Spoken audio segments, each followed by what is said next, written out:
All right, so this has been a wild journey we've been on for a long time, specifically the past 6 months or whatever.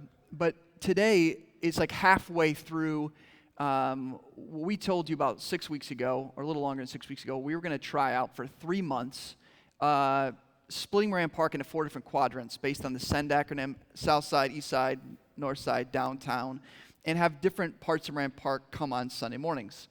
And so we've been doing that now for, I don't know, like 6 weeks or so. And we're about halfway through. And we told you it's just a time of experimenting. It's a time of experimenting of what it means to gather in this setting, what it means to gather in homes and be the church and that way and throughout the week. And so this morning I felt like it was important to just give you a kind of a catch up on where are we at?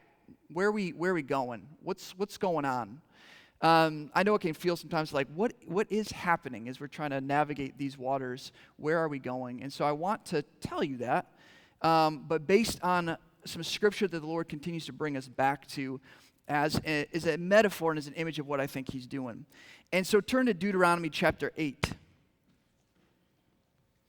Deuteronomy is the 5th book of the Bible, so it's way in the beginning.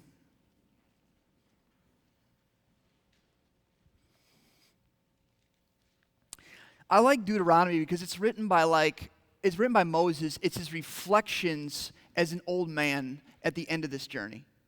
And it's him looking back on the journey of God freeing them from Israel, them wandering in the wilderness, and they're about to enter the promised land. And he's doing this like old grandpa stuff like, hey, don't forget this.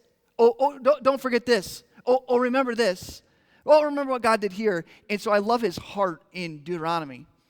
And here he's reminding them of what God has done in the wilderness, right? They were tossed out of Egypt. Finally, after 400 years of slavery in Egypt, God hears their cries. He throws them out into the wilderness, and for 40 years, they're wandering in the wilderness. And now they're getting close to entering into the promised land, and he's reminding them of some things, reminding them of what God is doing, and reminding them of the promise and the purpose more so, of the wilderness. And this is what it says in Deuteronomy chapter 8. The whole commandment that I command you today, you shall be careful to do.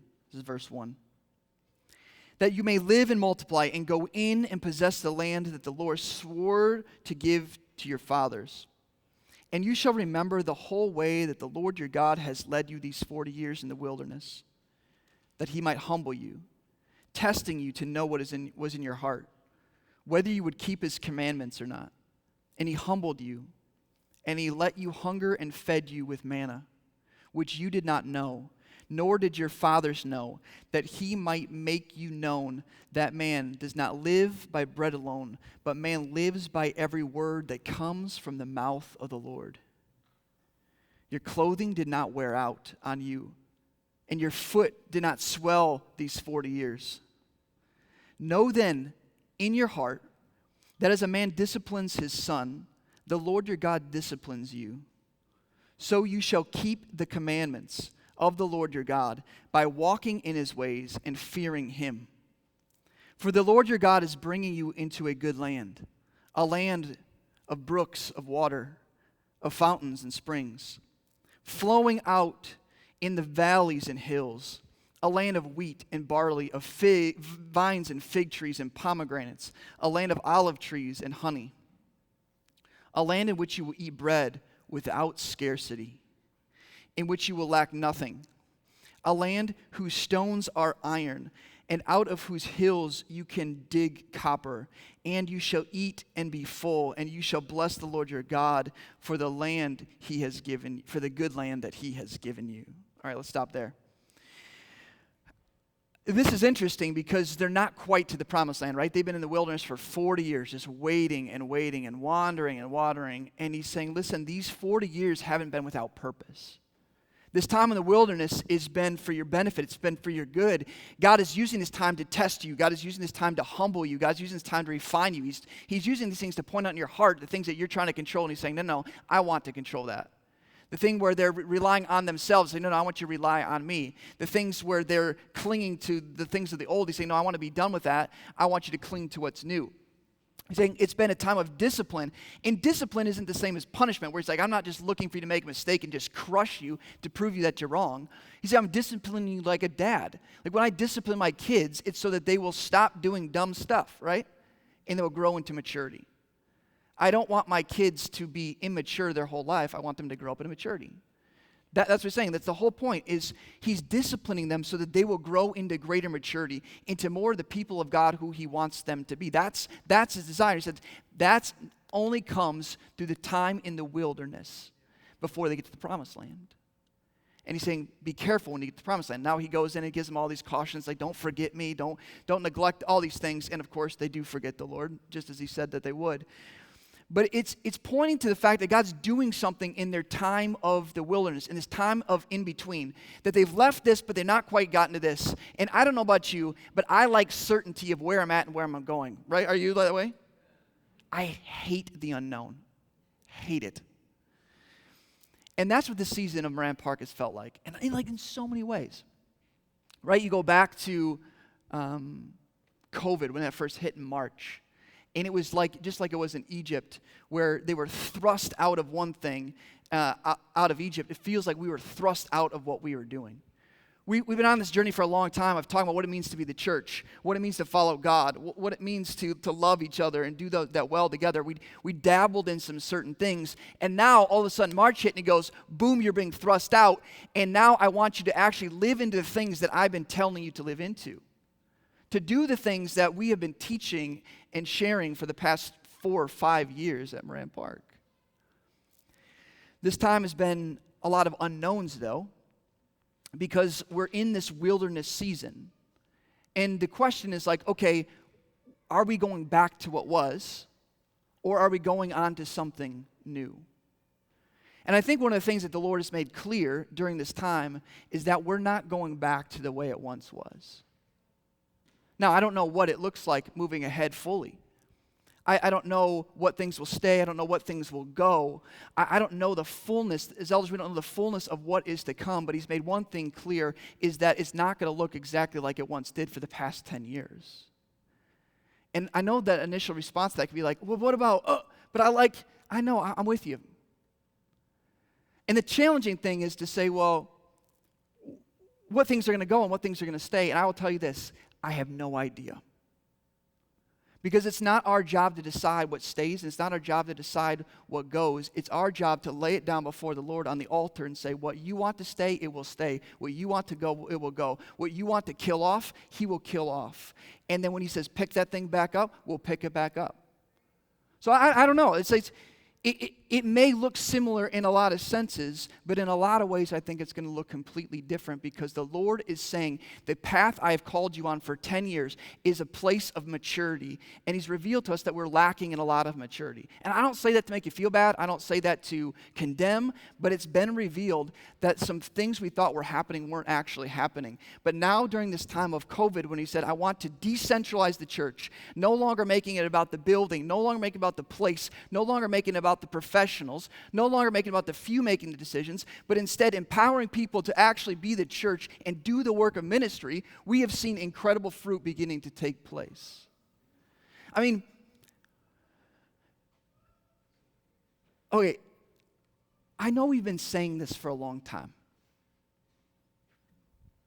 Like, Stacy, how long have we been talking about equipping the saints for ministry? 7 years, 8 years, 10 years, right? But now what's been challenging is God has actually put us in positions to actually put our money where our mouth is and do what we say we believe. We've been saying for years that the church isn't about this gathering here on a Sunday morning. This is a component and this is part, but this is not the fullness of the church. We've been saying that for years, and now over the past number of months, we've actually had the opportunity to live into that, and it's been challenging.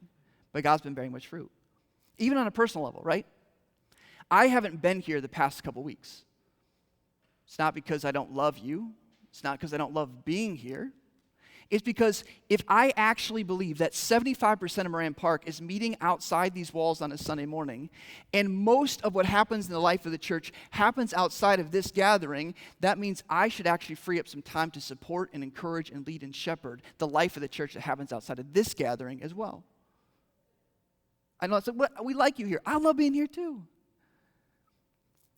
But what we've been saying for so long is that this is important, but this is not the church. And now the Lord's saying is actually to live into that reality. I mean, I think God's given us revelation on this. Actually, it was a couple weeks ago, I was visiting a house church on a Sunday morning, and one of the women, this like super godly woman, she looked at me, and I was just checking in with the house church. She's like, what's going well? Like, what's God doing? And she looked at me, she said, you know what, it's wild. Like, there's this real temptation I think we have to go back to the way things were. She said, we know how to do it. We're really good at it. Let's just go back to doing what we were doing. But then she said, I had to get to this point of asking myself, even if we, and she meant Moran Park, even if we could go back to doing what we were doing, should we go back to doing what we were doing? She said, I don't think so. She said, when I'm starting to step into actually be the church rather than attending church, I am learning what it means to obey the word. I have people holding me accountable to do what the word actually says. Another guy goes, yeah, super quiet guy goes, yeah, actually me too. He goes, I'm actually in the word and I'm reading the word, not just here when we gather together, but it's translating to when I'm with my family and on my own during the week to actually be in the word and obey what the word says. Another person goes, yeah, I actually didn't realize what it meant to know and be known by people and actually have people in my life hold me accountable to growing in holiness. Then another guy that's been following the Lord for a long time, he said to me, he goes, you know, it's really interesting. When we're going through, and part of the exercise we do with house churches is we talk about what it means to be the church and helping them grow in every aspect of being the church, right? Making disciples, baptizing, holding each other accountable, everyone using their gifts, worshiping together, praying together, doing communion together. I mean, all that stuff, right? And on and on. And he said to me, it was really fascinating. I came to this realization that 90% of what it means to be the church actually happens better in a setting like this than a larger gathering. That's interesting. But if that is the case, I think one of the things that the Lord is asking us is no longer having 90% of our attention and resources go to this gathering when 90% of the church happens outside of these walls. That does not mean that we're blowing this whole thing up. That does not mean that we're not gathering. There is importance in gathering, but unfortunately, I think often what we've done is we've defined church as coming to a place where two things predominantly happen, teaching and worship. We said, that's church. And I would say that's part of church. That's an important part of church, but that's not the totality of the church.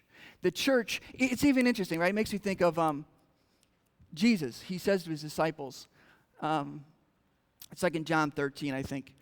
He doesn't say, they will know that you're my disciples by your preaching. He doesn't say that they will know that you're my disciples by your worship. He says, they will know that you're my disciples by your love for one another. And God's calling us to actually love one another. And all the one another's, there's 59 one another's, love one another, bear with one another, all these one another's, they are very difficult to take place in settings like this. I mean, I got a call from a guy that just recently jumped into a house church 2 weeks ago. He called me, he says, all right, the house church is great, it's awesome, we're just getting to know each other. But he says, hey, I got a question. One of the commands of Jesus is Jesus says that we are to confess our sins to one another. How do I do that in an honorable and a polite way in the house church when there's women and children around? And I at first was taken aback, not by like, okay, how do we do this? But by the heart that says, I want to obey the Lord, and I understand to be the church means I obey all the commands of Christ, not just some of them, and he wants to step into actually confessing his sin. I was like, what in the world? Because he's found a spot to actually that promotes more the fullness of what it means to be the church, is to live into the one another's together. He's doing those things. I think God's also calling us to move beyond. All right, when I say these things, you have to understand there's always exceptions. A lot of you are like living into these things, but there's always exceptions. But on the whole, I think one of the things that we realized during COVID is that Moran Park has a perception of being a welcoming place, a perception of fellowship, but in reality, the fellowship is very shallow. I don't mean to call you ladies out from the mission. Praise the Lord that you come. But it is not enough that these ladies from the mission come week after week after week and simply feel comfortable. What God is calling us to is to actually know them and be known by them. And listen, I'm not saying this in a condemning way. I'm not saying this in a condemning way. I'm saying to open our eyes to say, God's calling us to more. We've done a lot. God's done a lot of amazing things these 10 years. He's done a lot of amazing things, but we can't stop now because he's calling us into more. And what would it look like, actually, if we walk down the aisle here and say, why don't you come over for dinner? Why don't you come be a part of my life? I want to know you and be known by you. And here's what happened. There are 2 women last week that went into a house church for the first time that was just starting up, and they came back saying, oh my gosh, I loved it. I felt so welcomed and included. Ladies, is that what you desire? That's what we all desire, right? Like, I think one of the saddest things for me over COVID was I realized how many people were alone and isolated. Because we like to say hi on a Sunday morning, but there's not time or space for deep fellowship and knowing. And now some of you do. Some of you have that. Some of you are incredible at it. But on the whole, it was a gap. And I think one of the things the Lord's calling us into, he's calling us away from false, a facade of fellowship and moving us into deep fellowship, where it gets to be what Daniel was talking about, where we actually tick each other off and get pissed off at each other. And instead of walking away, we're actually devoted to each other and bear with one another and work through those difficult things so that we can grow in maturity with one another. That's what he's calling us to.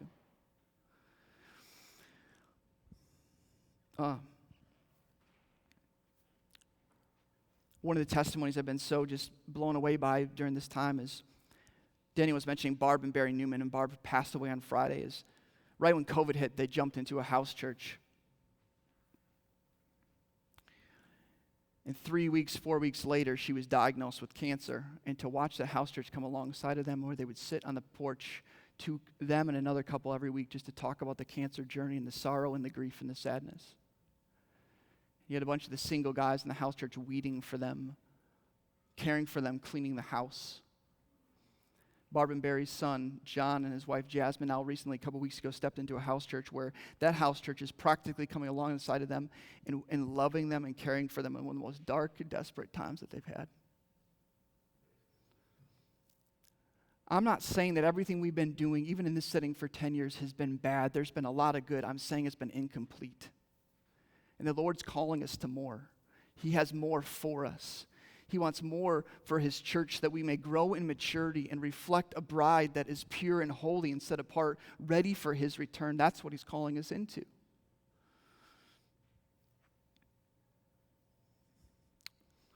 I got a list of testimonies. I'm just praying through which ones to share. Share one more.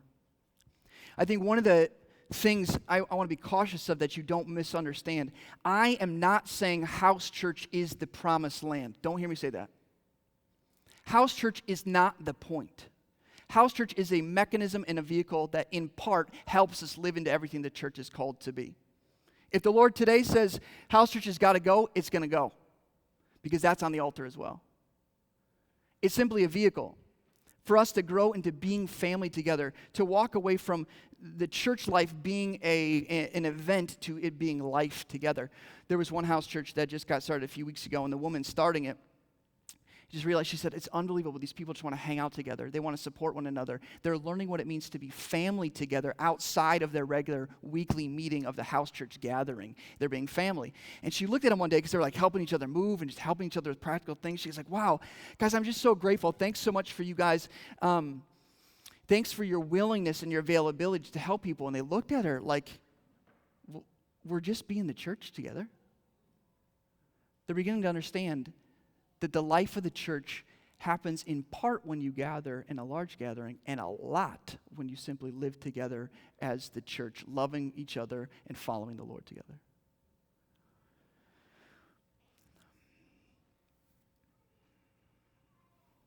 I think what's been really tough on this journey, there's been a lot of things. I know there's a lot of thought of just like, Britton, this could really change who Moran Park is. In some senses, yes. I would say it may change what we do, but I would say this is exactly who Moran Park is. It's a people who want nothing less other than to listen and obey Jesus no matter the cost. And that's the season of the wilderness he's inviting us into, is to lay it down before the Lord and say, will we lay it all down? Not just corporately. That's almost easier, but personally, will we lay it down for the Lord? Will let him determine what stays and what goes? I think that's what's been, as elders, I think that's what's taken us so long to get to the point of like, okay, God, what are we doing? Where are we going? It's taken us, even personally as elders to sit around and say, in my own life, am I willing to lay it all down before the Lord? Am I willing to lay down the things I love about Moran Park and let the Lord kill it if he wants to kill it, or raise it up if he wants to raise it up? Because as elders, we're not going to ask you to do something that we're not willing to do ourselves. And that's the process we've been in. And that's the process we're inviting you to as Moran Park. And I know it's like, but where are we going or what are we doing? Some senses, we have no idea how we're going to do it. But we do know we're not going back. We're not going back to what was. I think what the Lord's doing here is beyond Moran Park. The Lord is stirring same things, not just here. There's nothing special about Moran Park. The same Spirit that's working here is the same Spirit that's working in churches all over the place. But what the Lord is doing is He's revealing weaknesses in the American church that need to be changed and need to go. He's changing a model that's based on a little virus that we can't even function as the church without a building or a pastor and professionals or structure. God is, I think, releasing us to decentralize, to truly empower people to actually be the church that's not dependent on a professional or a building or programs. And I think that's one of the most exciting things I've been a part of. And it's an invitation for you to come. I know there's grief. I know there's grief. You grieve. There's a lot of sorrow with what was, losing what was. But we invite you to come with us and seek the Lord with us and ask Him what stays and what goes. And share that. Same Spirit speaks to the elders, same Spirit that speaks to you. What's the Lord saying to you? What's He have for us in this next season of Moran Park that we would truly live into what it means to be the church together? All right.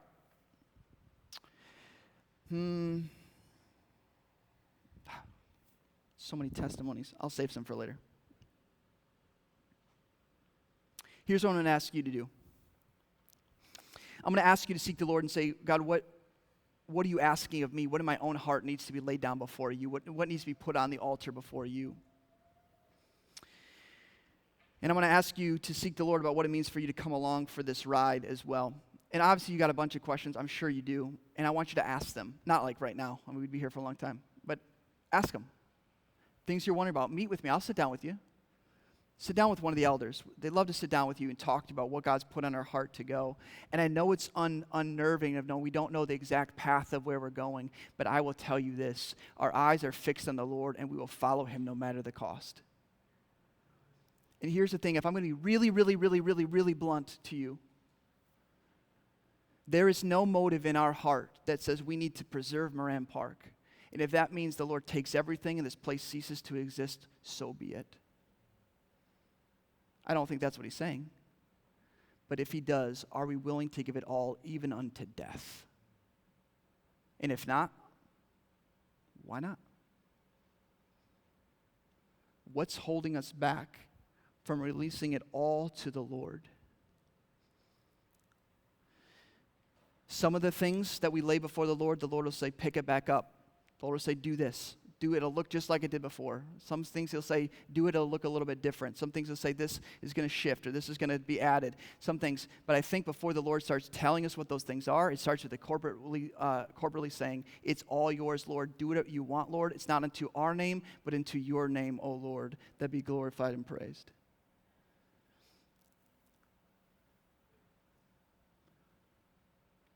One last thing I think it's important to say. I was asking the Lord this morning, like, okay, Lord, what do I share? And I just felt like the Lord said, just be honest. Okay.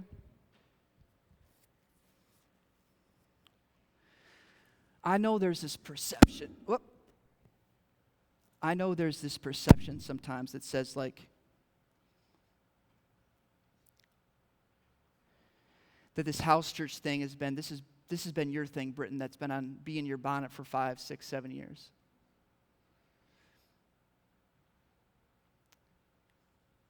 And for 5 years, I've asked the Lord, is this a me journey or is this a Moran Park journey? And for 5 years, I said, if this is a me journey, send me out, let me go, and I'll go do it. But if this is a Moran Park journey, that means I'll stay and I'll walk the path no matter how difficult it is. For 5 years, I've asked if I'm to be released from Moran Park, and He said no. Because it's become clear this past year that the journey that the Lord has us on is not just a Britain journey. This is a Moran Park journey, and I believe it's much bigger than Moran Park. I believe it's the church in America journey that we're going through to be a more faithful church that grows in maturity and represents a bride that's worthy of the return of the King. So I know the temptation is like, well, Britton, if you're passionate about this, just go. I've asked the Lord if I can, and he said no. Dozens of times. But now there's incredible unity among the staff and incredible unity among the elders. It says, this is the way that we should go. Let's go. Because we know the Lord has spoken, we know the Lord is with us, and then know the Lord will lead us as we walk.